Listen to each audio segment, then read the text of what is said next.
mwaramutse neza nanone abadukurikiye abanywanyi b'ibiganiro byacu abatwumviriza kuri ino mbonesha kure yacu aina yanyu ya Burundi News TV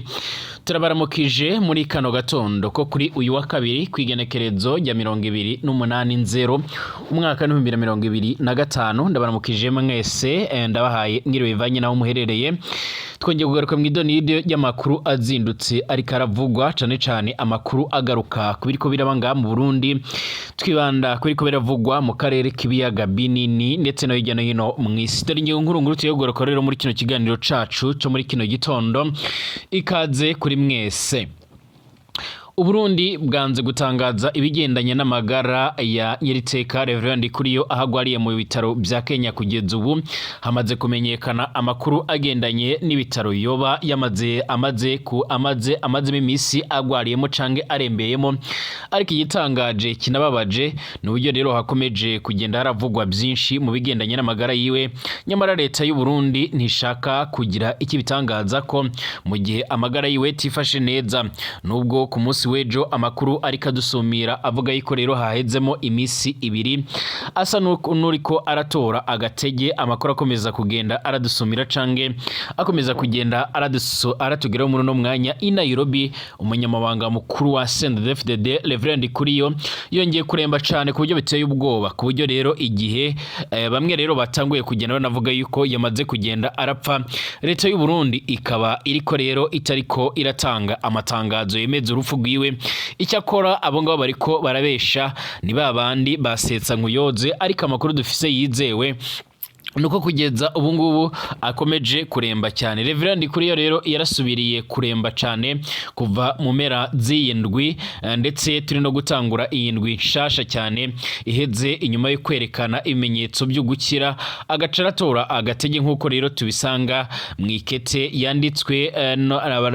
n'umuryango wa Episkopi nga mu Burundi aho basigurira abarundi yuko bizeye yuko agomba gucira ndetse bakaba bavuze yuko yatanguye no kugenda aratora agatege. Icyakora amakuru azindutse aravugwa nuko rero yongeye kuremba cyane ahagwariye mu bitaro bya kaminuza byitwa Aga Khan mu mugwa mukuru wa Kenya i Nairobi nta nitangazo rirasohoka rivuga rero ibigendanye n'ingwara yiwe mu gihe ibingibi byose biboneka yuko leta y'u Burundi cane ku ntwaro ya Variso Ndayishimiye ndetse n'abegereye Variso Ndayishimiye ari bamwe mu bantu baba bafise akaboko kanini canga se baba bafise ibindi bagambiriye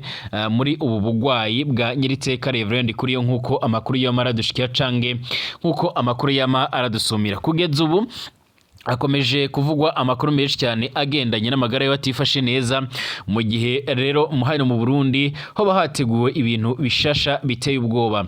ku mugoroba wejo nibwo Variso Ndayishimiye yafashe rutemikirere yerekeza mu gihugu ca Tanzania icyakora ntiharamenyekana neza nimba yaragombaga kunyura i Nairobi mu gihugu ca Kenya kugira ngo abashe kuba yajya kuraba cange guterera akajisho kuri uyu mutegetsi bari basanzwe barakorana kuva kera no ku ntwaro ya Petero Nkurunziza ariko kandi kugeza ubu akaba bari ko barashinza ko yoba yaratanze amabwiriza yo gutanga iryo shano ryarahuherewe mu modoka yiwe rikaba ryaranayitanye umwe bari kumwe abandi bakaba rero bakomeje kugenda baragwaye. Icyakora bivugwa ko abari bari mu myanya y'imbere harimo rero umuderevo wiwe wa Reverend Ndikuriyo ndetse n'umucungera umutekano bo atacu babaye ahubwo barahagaritswe n'inzego zijejwe iperereza nga mu Burundi. Ntaramenyekana niba rero Variso Ndayishimiye yafashe indege mu rwego kugira ngo abashe kuba yojya mu gihugu cya Tanzania akaba yabanje kuba yajya kubanza kuraba uko ibintu byifashe. Kugeza ubu muranyemerera tugaruke ku ngwani ikomeje kubera mu buseruko bwa Republika Iharanira Intwaro Rusange ya Kongo ibintu birakomeje kuzamba cyane nkuko amakuru yamara dusumira. Intambara yo mu buseruko bwa Republika Iharanira Intwaro Rusange ya Kongo yagiye kwitwarira u Rwanda mwishirahamwe nkuko bikomeza kugenda bigaragara mwishirahamwe mpuzamakungu ONU rugwagiriza kuri rero ko rwarungitse ingabo shasha muri RDC. Kugeza ubu amakuru ariko aradusumira nuko rero n'umubare w'abamaze kugenda barakomerekera muri no ngwano mu bitero biremere cyane byarashwe n'aba FDL ndetse n'aba FARDC ku ruhande biraturutse muri Kongo bigera ku butaka bw'igihugu cy'abanyi cy'u Rwanda Rubavu bimaze gukomeretsa abatari bakeye mu gihe ku munsi w'ejo ku mugoroba baharurwaga muri 30 ubu ngo biravuga ko bamaze kwiyongera nk'uko bigaragara. Ndogeye ndabahaye ikaze canke ndabahaye mwiriwe bivanye naho muherereye cyane aho tuyogoroka mu makuru atosoye, amakuru adafise ivumbi, amakuru adakoza amaguru hasi, amakuru yihuta cyane, amakuru ateye ubwoba muri CNDD-FDD, amakuru navuga ko atari meza mu bagumyabanga ba CNDD-FDD ndetse n'izindi ndongozi nkuru z'igihugu zoshakaga impindura amatwara canga se zorizi arazabari abanywanyi ba nyiriteka Reverend Ndikuriyo nk'uko byoma bigaragara. Ndabaramukije mwese abanywanyi b'ibiganiro byacu batwumviriza bari mu Burundi anga mu gisagara ca Bujumbura ku mugwa mukuru ubutunzi cange ubudandaji, abari Igitega ku mugwa mukuru wa politike, abari mu bice bimwe na bimwe bigiye bitandukanye, abari Mwaro, abari Cankuzo, abari Bururi. Amakuru akomeza kugenda haratugiraho muri no mwanya akaba asigura ndetse anashimangira yuko uyu nguyu atavuga rumwe n'ubutegetsi bwo mu Burundi Honorable Agatogwasa nawe yoba yamaze kumenya ibigendanye n'ishano ryarabereye muri CNDD-FDD, umugambwe uri ku butegetsi umaze imyaka iharugwa muri 20 utegeka Burundi, ariko abanyagihugu bakama bagoma biyamiriza uwo mugambwe yavuga ko rero atakiri kuri abagezaho canga se ngugire rero icyo urabateza ko imbere. Abanyagihugu barafise ibibazo byinshi cyane bigiye bitandukanye ndetse barafise imibereho itari myiza, aho ibintu bizimvye ku masoko ndetse n'ibindi bibazo bimwe na bimwe bigiye bitandukanye.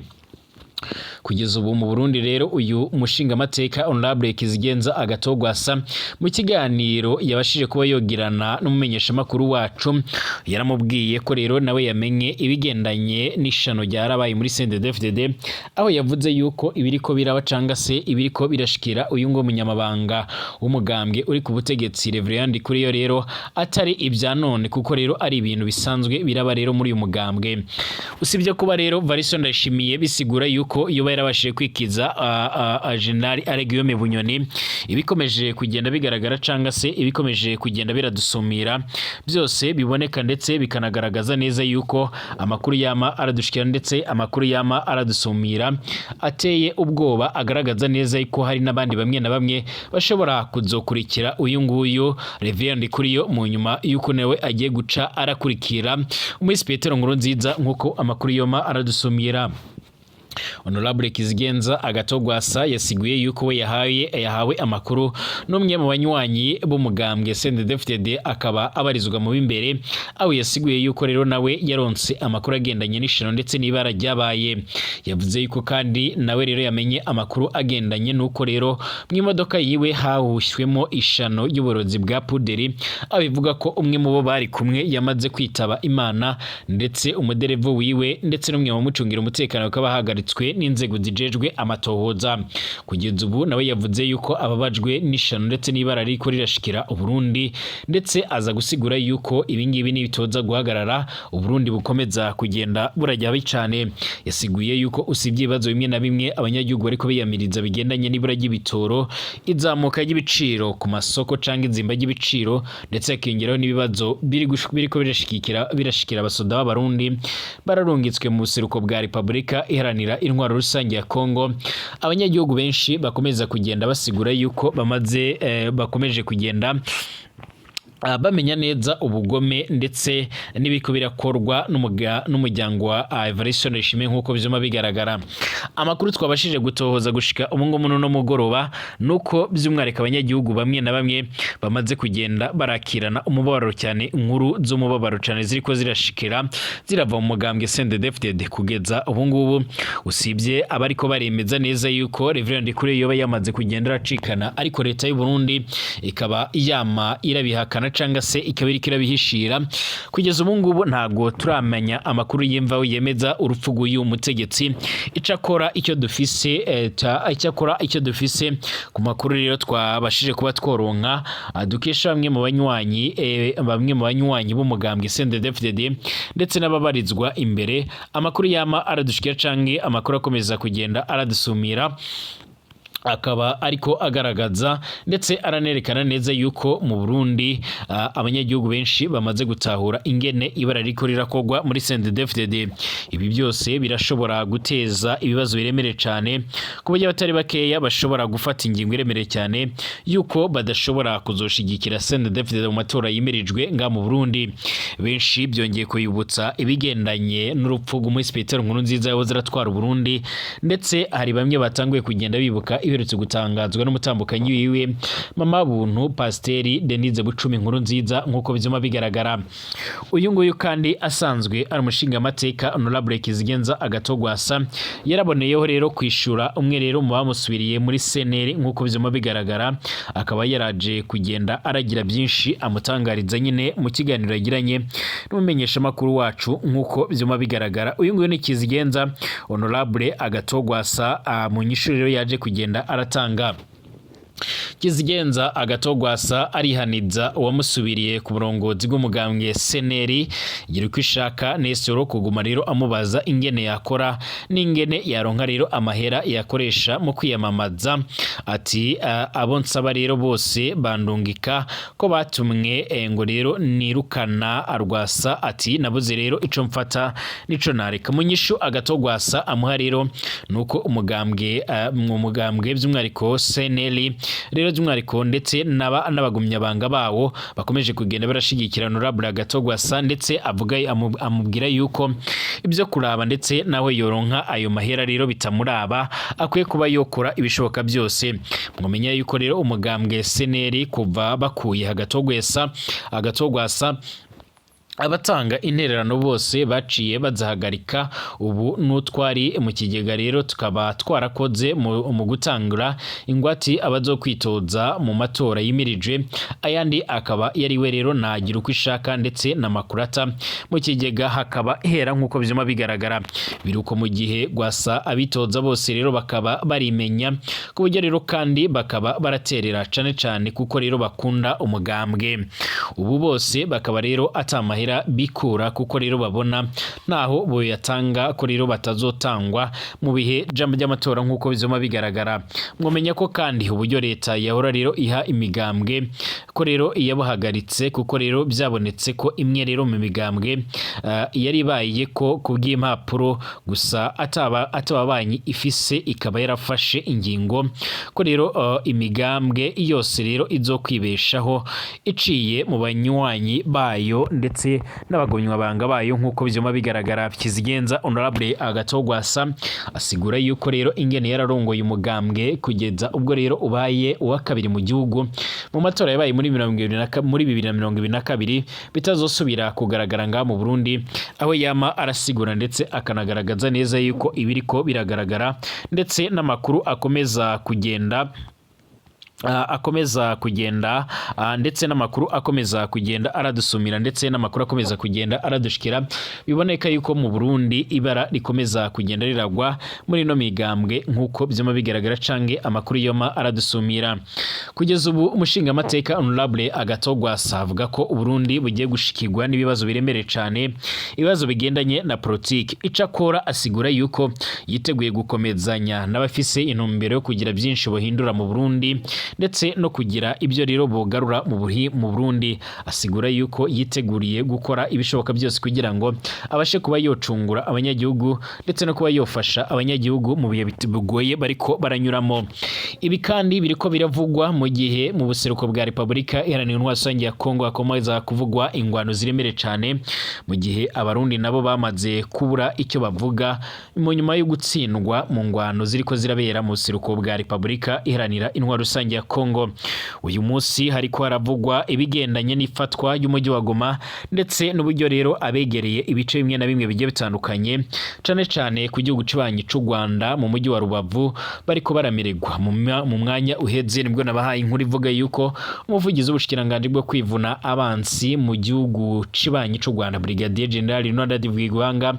yasiguye yuko abantu bashika kuri 5 bamaze guhitanwa n'ibisasu byarashwe n'ingabo za Kongo n'abashika muri 30 bakaba bamaze kugenda barakomereka. Icyakora yavuze ngo inzego zijejwe umutekano z'igihugu cibanyi c'u Rwanda RDF zihagaze neza ndetse ziteguriye gukora ibishoboka byose munyemerere kandi ngaruke ku byamaze gutangazwa n'umuvugizi wa guverinoma ya Repubulika Iharanira Intwaro Rusange ya Kongo akaba minisitiri w'itumanaho n'itangazamakuru bwana Patrick Muyaya akaba yagize icyo avuga nyuma y'ifatwa ry'umujyi wa Goma. Leta ya Repubulika Iharanira Intwaro Rusange ya Kongo binyuze mu muvugizi wayo akaba n'umushikiranganje w'itumanaho bwana Patrick Muyaya yavuze ko umujyi wa Goma wafashwe, avuga ko kandi wigaruriwe nabo yise ingabo z'u Rwanda, anasaba abanyagihugu ba Goma kuguma mu mago yabo canga se mu nzu zabo. Ni mu butumwa uyu muvugizi wa leta ya Kinshasa yatangarije akoresheje urubuga rwe rwa X yahoze yitwa Twitter, aho yavuze ko umujyi wa Goma urimo rero abo yise ingabo z'u Rwanda. Muri butumwa kandi bwa Patrick Muyaya yaranasabye kandi abanyagihugu kuguma mu nzu zabo, aho yagize ati mugume mu mago yanyu kugira ngo mwirinde ibikorwa bishobora gusa gutuma musahurwa ibyanyu. Yavuze ko kandi leta y'iki gihugu cye irimo rero gukora yavuze ko rero irimo gukora ibishoboka byose mu kwirinda ko hobaho rero ubwicanyi ndetse no gupfa kw'abantu. Avuga ko Kinshasa igira inama abanyagihugu bagomba kwitwara neza muri ibi bihe bigoye bariko baranyuramo. Nyamara kandi hari amashusho amwe namwe ndetse n'amasanamu ariko arahanwanwa ku mbuga ngurukana bumenyi yerekanywe rero abanyagihugu bamwe bo mu bice by'umujyi wa Goma bari ku mihanda bereka ibyishimo abagwanyi ba MTC batambukaga ku mihanda nyuma yaho rero bari bamaze gufata uyu mujyi wa Goma. Uyu mutwe kandi mu ijoro ryarayerekeye warasohoye itangazo uvuga ko rero wafashe umujyi wa Goma, ko rero bikorwa mu kiyaga ca Kivu ubaye ubihagaritse, kandi unasaba abanyagihugu bagoma gutuza mu buryo bwose bushoboka. Habonetse n'amasanamu n'amashusho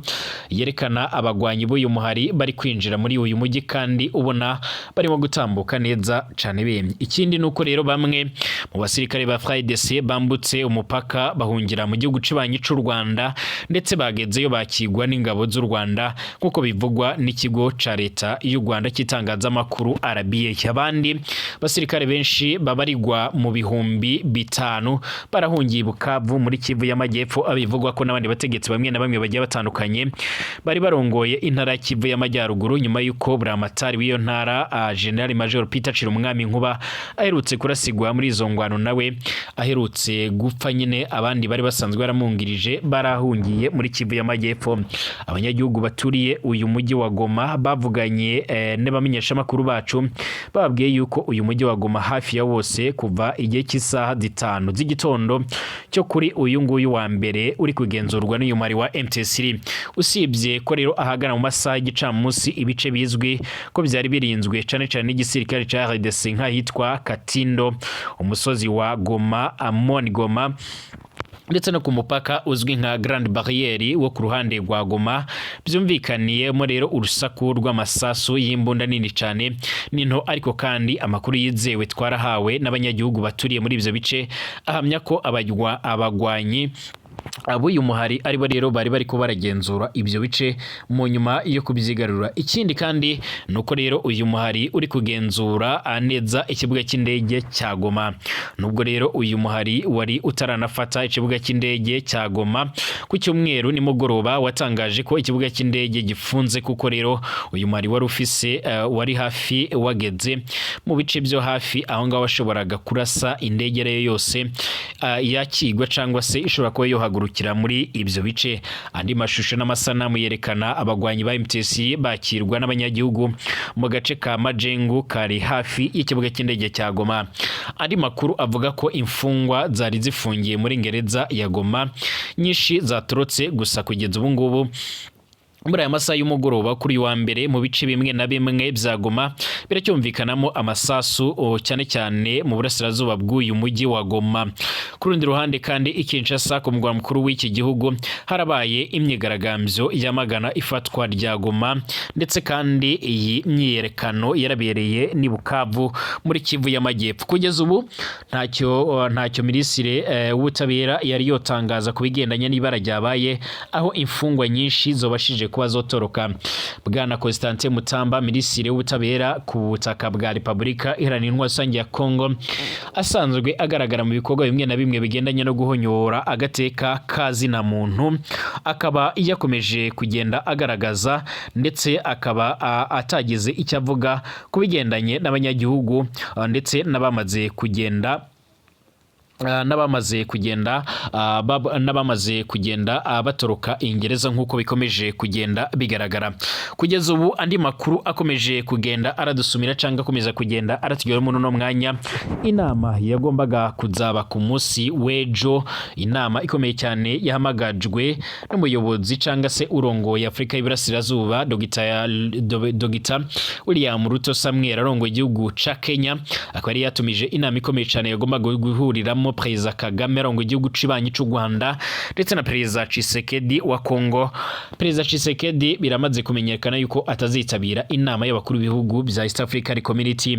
Perezida wa Repubulika Iharanira Intwaro Rusange ya Kongo Félix Antoine Tshisekedi Chilombo akaba mwene Etienne Tshisekedi tazitabira inama idasanzwe y'abakuru b'ibihugu by'umuryango wa Afrika y'Iburasirazuba East African Community iteganyijwe kuri 28/0 umwaka wa 2025. Igiye kuba rero inshuro ya gatatu yikurikirana ya Perezida Tshisekedi atitabira iyi nama imuhuza n'abandi bakuru b'ibihugu bya East African Community, nyamara umutekano muke muri RDC wari mu mpamvu nyamukuru zatumye iyi nama itegurwa yihuta. Iyi nama yarateguwe n'umuyobozi mukuru wa East African Community akaba na Perezida wa Kenya Dr. William Ruto Samuel, mu nyuma yo kuganira ku murongo wa telefone na Perezida Paul Kagame ndetse na Tshisekedi ku ntambara iri kwirabera mu burasirazuba bwa RDC. Kwigenekezo rya 26/0/2025 Perezida Ruto yaragize ati, nyuma yo kuganira n'amakuru b'ibihugu bigize umuryango wa East African Community mu masaha 48 tuzahurira mu nama idasanzwe yiga kubizakurikiraho. Umuvugizi wa Perezida Tshisekedi Tina Salama yaratangarije Jeune Afrique dukesha Inkuru uyu mukuru w'igihugu atazitabira iyi nama bitewe n'ikibazo cy'umutekano